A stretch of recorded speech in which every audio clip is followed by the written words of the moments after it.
औज़ुबिल्लाहि मिनश्शैतानिर्रजीम बिस्मिल्लाहिर्रहमानिर्रहीम अस्सलातु वस्सलामु अलैका या सय्यदी या रसूलल्लाह व अला आलिका व अस्हाबिका या सय्यदी या हबीबल्लाह। तहरीक इस्लाह माशरा के दोस्तों, अस्सलामु अलैकुम। एक और इस्लाही वीडियो के साथ आपकी खिदमत में हाज़िर हैं।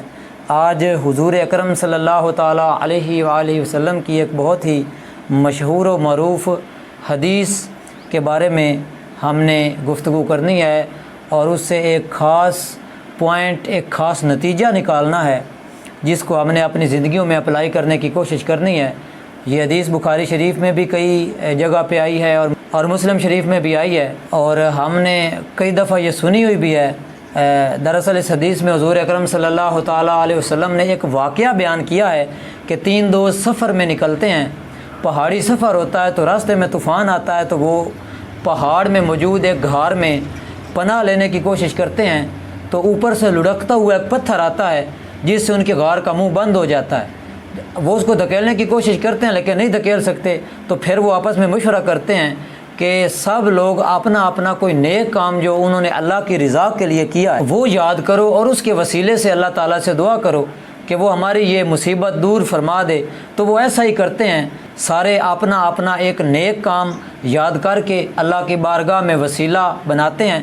पहला बंदा कहता है कि या अल्लाह, मैं अपने मवेशी चराया करता हूँ और मैं जब घर वापस आता हूँ तो सबसे पहले मैं दूध अपने बूढ़े वालिदैन को पिलाता हूँ, उसके बाद बच्चों को पिलाता हूँ। फिर वो एक रात का हवाला देता है कि एक रात मुझे आने में देर हो गई तो मेरे वालिदैन सो चुके थे, मैंने ना अपनी बीवी को दूध दिया ना बच्चों को दिया, बल्कि दूध लेकर उनके सिरहाने खड़ा रहा यहाँ तक कि सुबह का वक्त हुआ, वो जागे तो मैंने उनको दूध पेश किया। अगर तुझे मेरा ये काम पसंद है तो इस पत्थर से हमारी जान छुड़ा।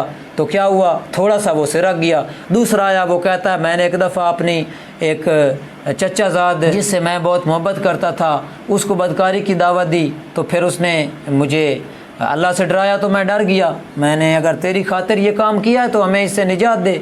तो क्या हुआ, वो पत्थर थोड़ा सा और सिरक गया। लेकिन उन दोनों की दुआओं के बाद भी, उनके वो उस नेक काम के वसीले के बाद भी वो जो पत्थर था पूरा नहीं हटा, इतना नहीं हटा कि वो उससे निकल सके। हाँ, इतना ज़रूर हट गया था कि कम से कम उन्हें सांस लेने में दुश्वारी नहीं हो रही थी। तो अब तीसरे बंदे की बारी आई तो वो कहता है कि या अल्लाह पाक, मैंने उजरत पे एक मज़दूर रखा था, शाम को उसकी जो मज़दूरी थी 3 साए चावल थे, गालबन 7 से 12 किलो के दरमियान ये मिकदार होती है, तो वो लिए बगैर चला गया, किसी वजह से नाराज़ होकर चला गया। तो मैंने उसकी जो वो मज़दूरी थी वो कारोबार में लगाई, बड़ा फ़ायदा हुआ, मैंने मवेशी ख़रीद लिए, ग़ुलाम रख लिए, उनको चराने वाले रख लिए। तो कुछ अरसे बाद वो वापस आया, वापस आके कहता है कि तुझ पे मैं वो मेरी मज़दूरी है तो मुझे दे। तो मैंने उसको कहा ये सारे मवेशी और ये सारा माल और ये जो ग़ुलाम है तू ले के जा। तो वो कहता है यार मेरे साथ मजाक ना कर, खुदा का खौफ कर, मेरी मज़दूरी तो थोड़ी सी थी। वो कहता है तेरी मज़दूरी तो थोड़ी सी थी लेकिन मैंने इसको कारोबार में लगाया और इससे बहुत ज़्यादा नफ़ा हुआ, तो अब चूँकि ये सारा कुछ तेरा था तो मैं तुझे वापस करता हूँ। उसने वो कबूल कर लिया। अब ये जो तीसरा पॉइंट है इस पे हमने आज तवज्जो करनी है, इससे एक नतीजा निकालना है। एक तो ये मुहद्दिसीन ने जहाँ पे ये हदीस लिखी है वहीं पे उन्होंने बताया है कि जब आप किसी की इजाज़त के बगैर उसका पैसा किसी काम में लगाते हैं तो उसमें से आपको अगर नफ़ा आ रहा है और वो इस पे राज़ी हो गया है तो फिर वो काम जायज़ है। लेकिन एक बहुत ही ज़रूरी पॉइंट, एक बहुत ही आला पॉइंट, एक बहुत बड़ा नतीजा, एक बहुत बड़ी तालीम जो यहाँ सरकार दो आलम सल्लल्लाहु अलैहि वसल्लम अपनी उम्मत की फरमा रहे हैं, थोड़ा सा गौर कीजिए। पहला बंदा बहुत बड़ा काम उसने किया, अल्लाह की रज़ा के लिए किया, अपने वालिदैन की खिदमत में वो बीवी बच्चों तक को भूल गया, उसकी खिदमत से वो पूरा पत्थर नहीं हटा, यानी इतना नहीं हट सका कि वो बाहर जा सके। दूसरे ने बहुत बड़ा काम किया, बदकारी से रुक गया सिर्फ अल्लाह अज़्ज़ व जल के खौफ से, बहुत बड़ा उसने भी काम किया। लेकिन उन दोनों की दुआ मिलकर भी इतना नहीं कर सकी कि वो सारा पत्थर नीचे गिर जाता और उनको निजात मिल जाती।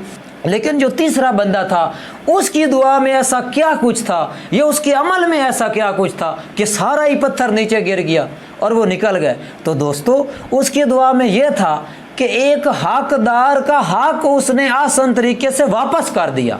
ये वो पॉइंट है जो अगर हम समझ लें और इसको अपनी ज़िंदगियों में अप्लाई कर सकें तो ना सिर्फ हमारी ज़िंदगी बेहतर हो सकती है बल्कि हमारा सारे का सारा मुआशरा ही बेहतर हो सकता है। कि हकदार का हक कभी ना खाएं, حقدار کا حق اس تک پہنچا دیں، اللہ عز و جل سب سے بڑھ کر آپ کی دعا قبول فرمائے گا، سب سے زیادہ آپ کو عزت ملے گی، سب سے زیادہ اللہ تعالیٰ کا قرب آپ کو نصیب ہو جائے گا۔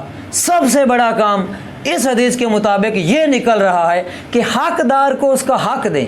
وہ جیسے ہمارا کہتے ہیں وہ کاک ہے وہ بھی دیں، وہ لاکھ ہے وہ بھی دیں، جس کا جتنا بھی ہے کبھی بھی کسی کا حق دبانے کی کوشش نہ کریں۔ حقدار کو اس کا حق دیں گے تو جس طرح اس حدیث شریف میں اس کی عزت ہوئی دنیا میں، اب خود سوچ لیں جس بندے کی دعا اللہ پاک دنیا میں قبول فرما رہا ہے، آخرت میں اس کو کیا اجر ملے گا اور آخرت میں اس کا کیا مقام ہوگا۔ یہی آج کا پیغام تھا تحریک اصلاح معاشرہ کی طرف سے۔ اگر بات پسند آئے تو اپنے دوستوں کے ساتھ شیئر کرنا نہ بھولیے گا۔ اگلی ویڈیو تک آپ سے لیتے ہیں اجازت۔ السلام علیکم۔